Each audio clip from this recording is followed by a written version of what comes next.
How's everyone doing today? My name is Bungle, and today we're going to be talking about the rise and the fall of armored warfare. Now, if you're unfamiliar with me or never heard of me before, asking who is this guy, right?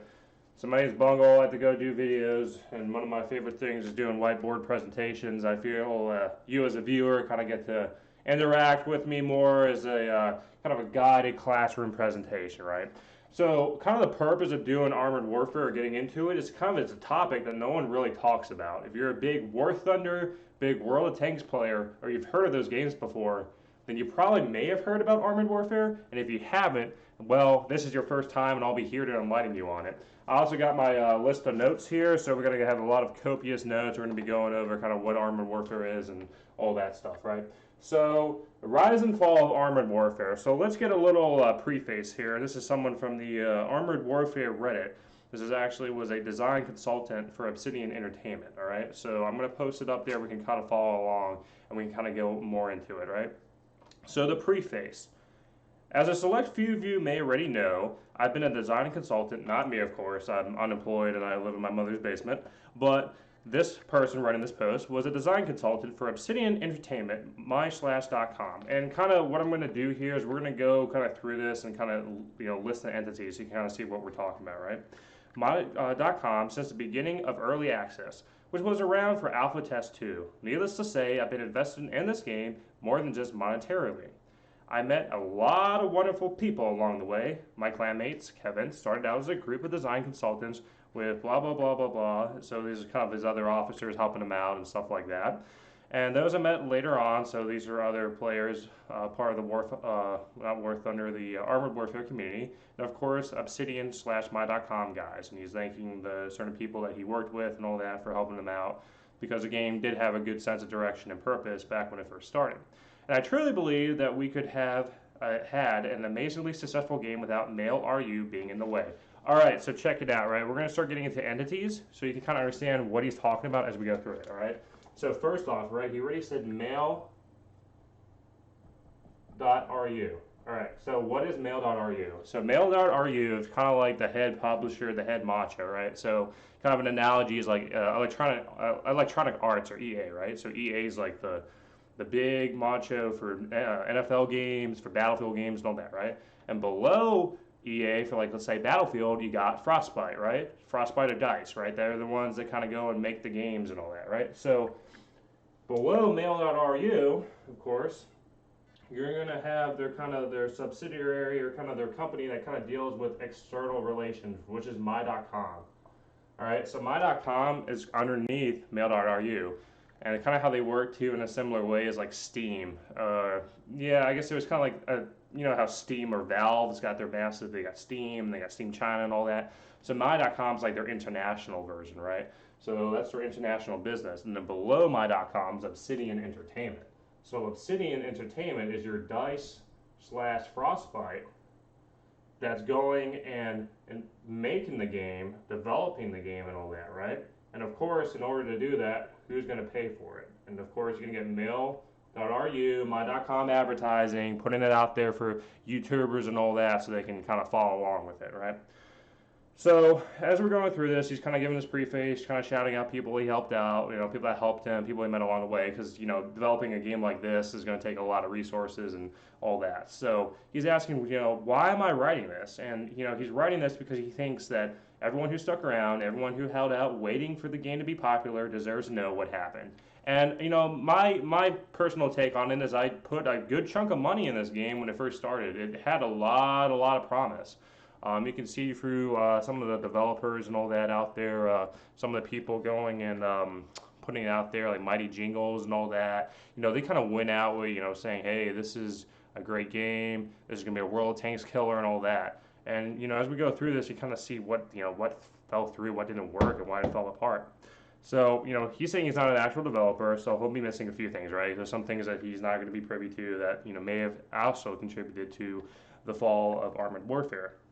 I had more than enough people from both Obsidian and my.com vent to me their grievances, right? So we're talking about Obsidian, so the people that he worked with, and then my.com, which are like the international people, right? They're underneath mail.ru, so we're getting that there as well, right? So you're kind of following the flow chart here. I also don't care about the NDA, which I never actually signed. So he said no one's aware about it. So he can kind of divulge some personal information or whatever on this post, and he's not going to be held legally for it. And I know my Armored Warfare account will be nuked, and the only thing that makes me sad is the history that will go away with it, right? All right, so first off, we're going down to what to blame. All right, so who to blame?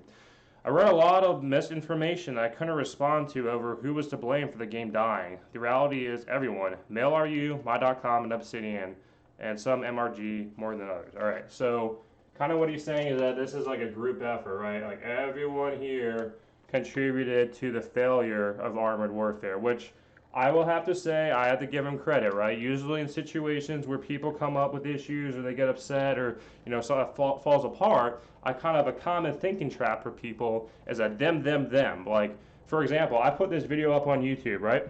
I get 0 views, no one's watching. I got a lot of people hitting that thumbs down button saying, "Oh, this is terrible," right? I'm gonna say, "Oh, these viewers are terrible. They don't know what they're talking about," right? No, it's actually my fault because I didn't make a good video. So you kind of see that kind of tie in with that, right? So he's kind of saying, hey, this is a group effort. We all failed. And I have to say that's very, very good for him to say that because a lot of people, most people don't think that way. Obsidian. So he's going to talk about what Obsidian did, right? So this is the developers. This is your DICE/Frostbite. So Obsidian failed to grab MailRU by the balls early on. So they kind of didn't really take charge of their game and say something along the lines of, we're the developers. We've been in this industry longer than you could ever hope to be. Now, I'm not saying that's what they should have done, right? Because MailRU, the one that's the head macho here, is paying everyone good. Obsidian needed money badly, right? So as you can see with Obsidian, if you're unfamiliar with them, they went and made Fallout New Vegas, right? That's kind of like their big one was Fallout New Vegas, and I think they also did Knights of the Old Republic 1. So have you ever played that? Like those 2 games? I personally play them, and yeah, they're very, very good. Kind of just hidden gems. So Obsidian's kind of one of those companies that like they make really good games, but they just don't have the luck of like getting a good developer to like put them underneath their wings, or publisher, should I say. So it's kind of like in this case with Armored Warfare. Setting up to them could have met their contract, was pulled early on, and yeah, that was a possibility. So they could, they stood up and say, hey, this is terrible, what you're recommending us to do.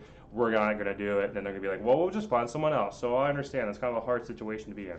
All right, My.com, right? So it's kind of like your Steam, Valve. They're the one trying to publish the game, promote the game out there so everyone knows what's going on, right? So despite what people think, My.com had very little to do with the failure of the game because they didn't have any control over the game. And that kind of makes sense, right? They're the middleman. They're kind of caught in the middle. MailRU is telling them what to do. They're just telling Obsidian, hey, this is what they were telling us to do, and you got to figure it out.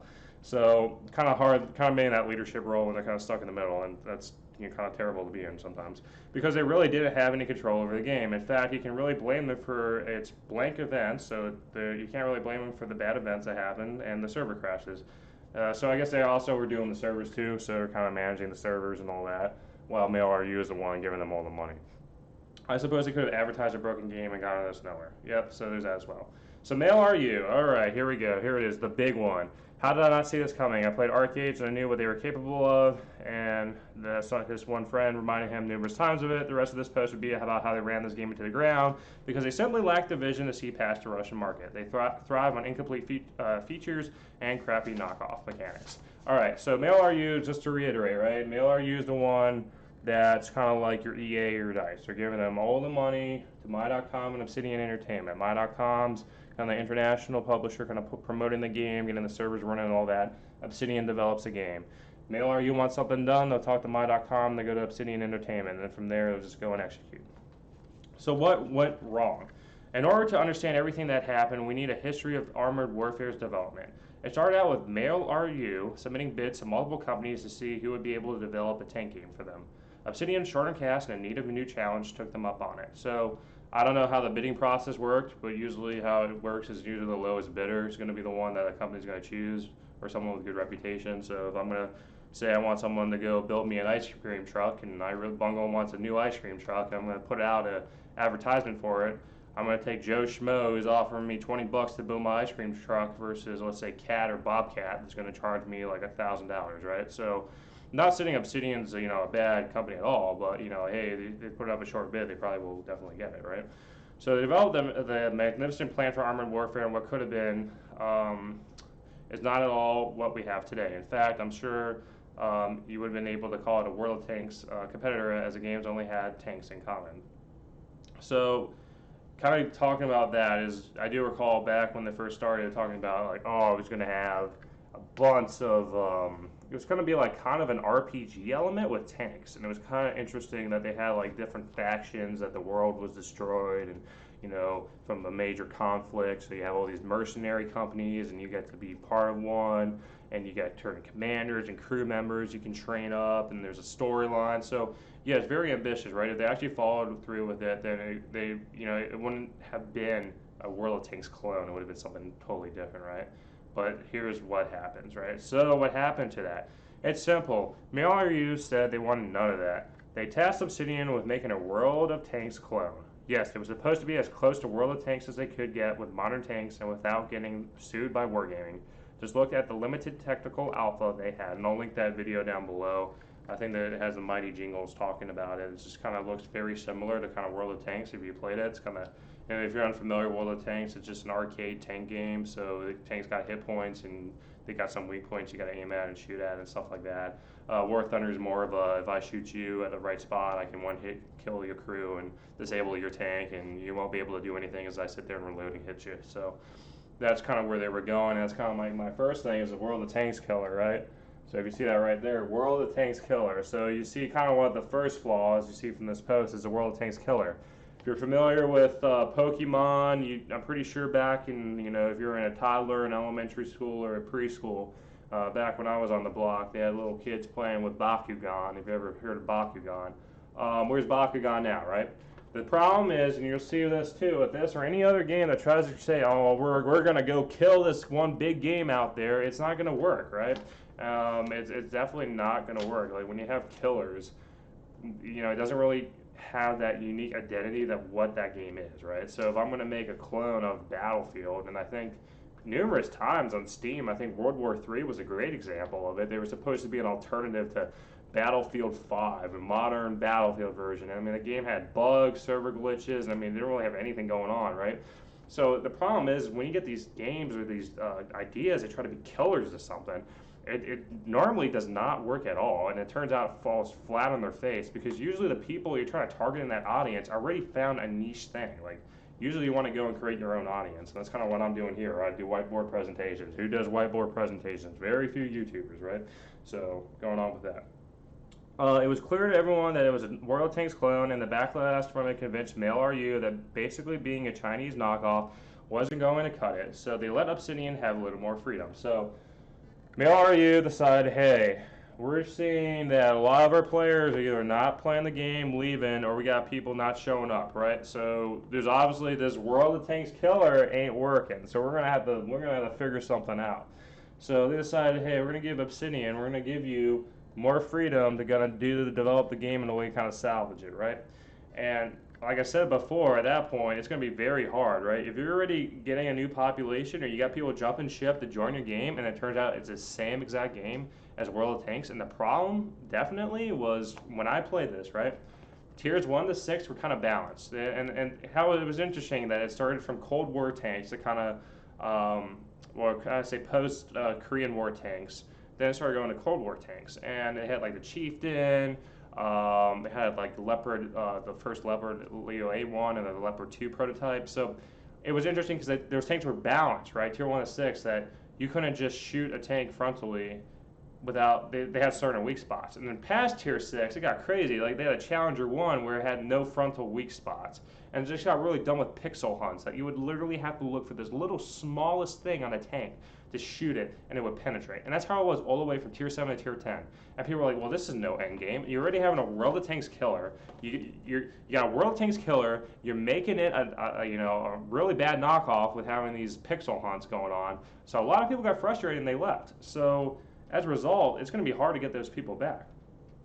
So this right here is where you can say Armored Warfare died. And that's true. I remember that. I think it was back 2017 or whatever when they started doing that, and people started complaining on the forums and all that. Yeah, people started leaving the game, and the population went way, way down. And the problem is too they had two game modes. You had PvP and you had PvE, right? And PvE was interesting because you could just go out there with a team and hunt bots. But the same problems existed that they did with PvP, where it turned into pixel hunting when you're at high tier. So like either way, you're still stuck with the bad game mechanics, regardless if the population was there or not to play the game. So yeah, it basically was dead. It was dead on arrival. They didn't. The mechanics were. The damage was done. People were going to jump ship anyway. And I was definitely one of those. It was a very very sad moment. All right. So they said the day Mail RU made it privately clear, this was never public knowledge, that they only wanted to cut the massive amounts of money Wargaming was ranking in with World of Tanks. And this is kind of turning into greed, right? We got some greed going on here. We got greed. And what I mean by this, by the greed, well, it's pretty simple. If you play World of Tanks, War Thunder, or whatever, you know darn well that game is not cheap. And you know there's premium to double your credits in XP, but I mean, how are you going to get more credits, right? With a tech tree tank, a regular tank? No, you're going to get a premium tank that costs $60 or whatever. That gives you credit, trains your crew, and all that, right? If you're not like familiar with free-to-play games, like you definitely know with a free-to-play game, there's something you have to pay if you're going to play the game a lot, play it constantly, play it every day. That's going to make your experience better. And this definitely was what Mail RU was trying to do, because I mean, you see those tanks on Word Game, they cost like $60. It's a lot of money. All right, so let's go on with this right here. Where are we at? It is more than that, however.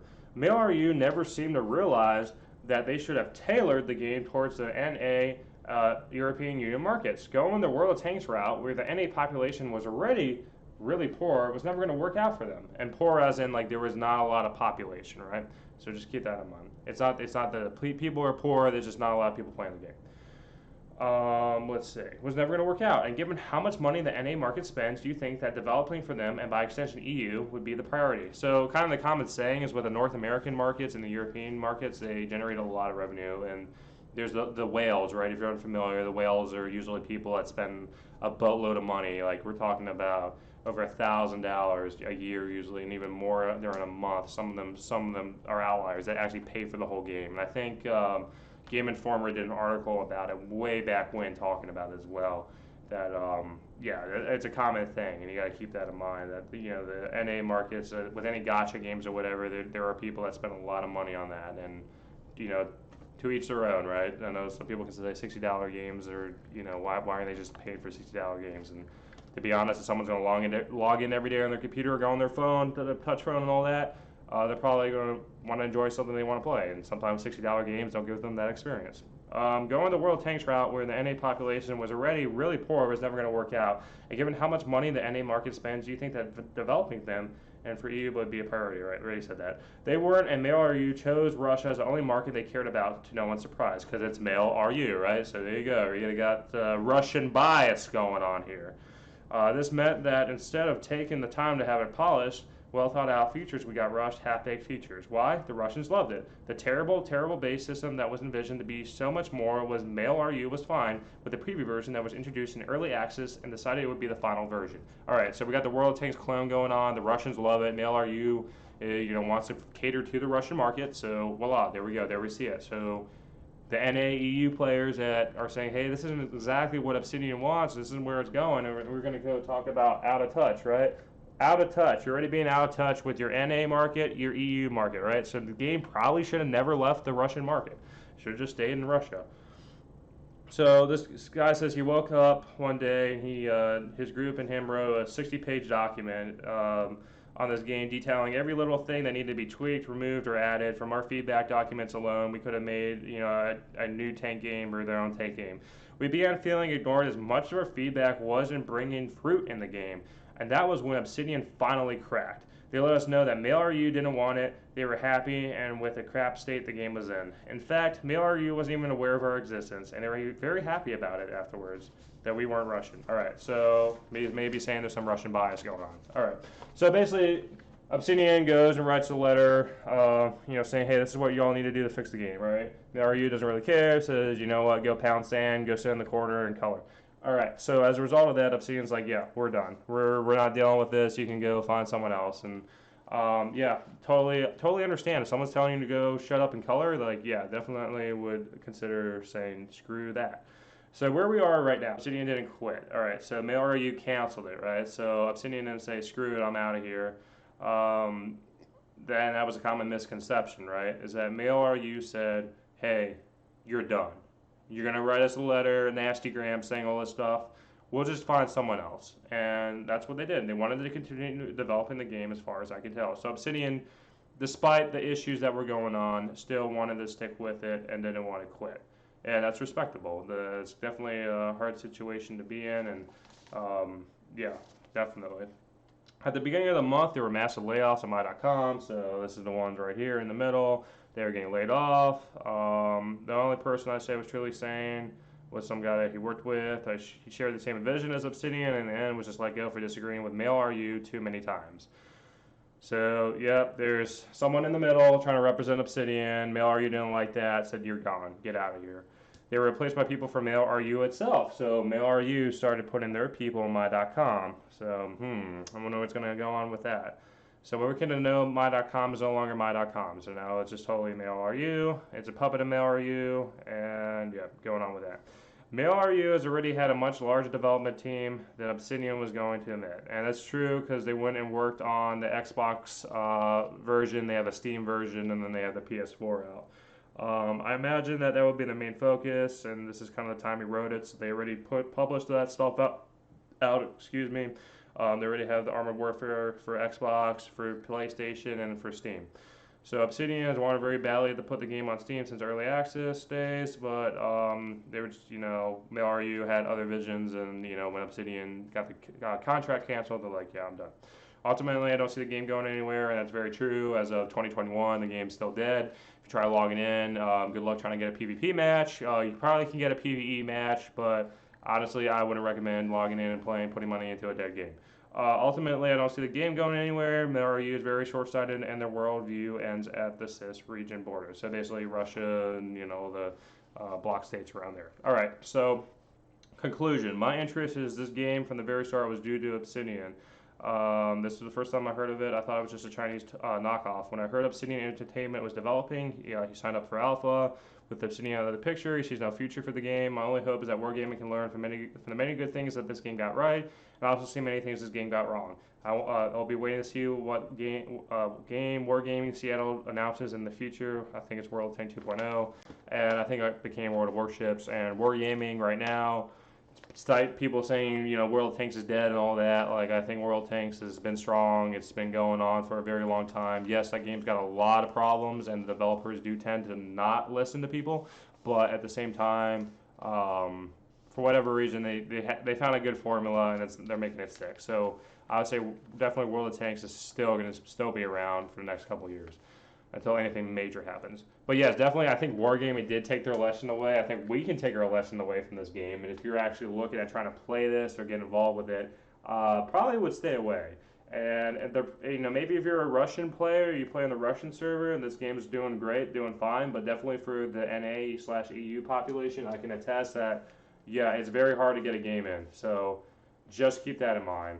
Definitely hard to start if you're a new player, and just definitely it was a good game. It had a lot of promise on the drawing board, and the problem is at the end of the day, what really killed it is you try to make a killer, right?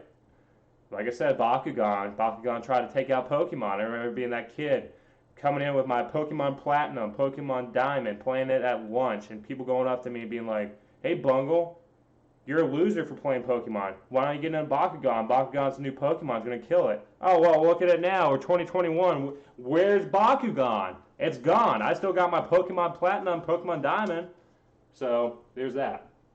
Greed. All right, look, and at the end of the day, if you're going to do something for money, it ain't going to work out too well. If you do it for passion or whatever, then it usually does well. My YouTube channel, I'm doing it for passion. So, hopefully, it's going to do great. If I'm doing it for money, well then, it turns out this YouTube channel is probably going to tank and stick with 0 subscribers. Next, out of touch. All right, big thing is you got to listen to people, right? If you're working in the business or you're in a leadership role or whatever, and you got someone that's been experienced or has been there for a hot minute and knows what they're talking about, you should probably listen to what they say. If you're going to do your things your own way and run it your own way, it's good for you, but you're probably not going to get a lot of support and may not be run efficiently. So in this case, right, MailRU basically said stick at the my.com, or actually took the hostile takeover of my.com, from my opinion, based on all that stuff going on. And Obsidian Entertainment basically got kicked out. So basically, kind of the rise and fall of it is that, we got a good promise, right? We got a World of Tanks, good competitor, could be its own thing, could be a totally different tank game. But then what happened is that we tried to be a World of Tanks competitor, it didn't work out. We tried to get greedy with it, and then we just focused on the Russian market. And honestly, what they should have done, just stuck with the Russian market. They shouldn't even mention the NA or EU. I'm pretty sure if it's doing great in Russia, just keep it in Russia then. Don't bother bringing it to the NA and all that, because then you're gonna get a lot of people upset there. So basically, that concludes this video. If you stuck around for this long rant or long tirade about the whole armored warfare thing, I really do appreciate it. Comment down below if you were actually part of this community or back when it first started. Definitely was a fun experience to be part of that. If you want more whiteboard presentation videos, give me a heads up on what you want. There's a Discord there as well. This community thrives for interaction with viewers and all that. So if you're a sub, you're a viewer, new viewer to this channel, and you want more content, let me know and I'll do my best. Work schedule's hard enough as it is. So other than that, I hope you all have a great day. Take care. See you later.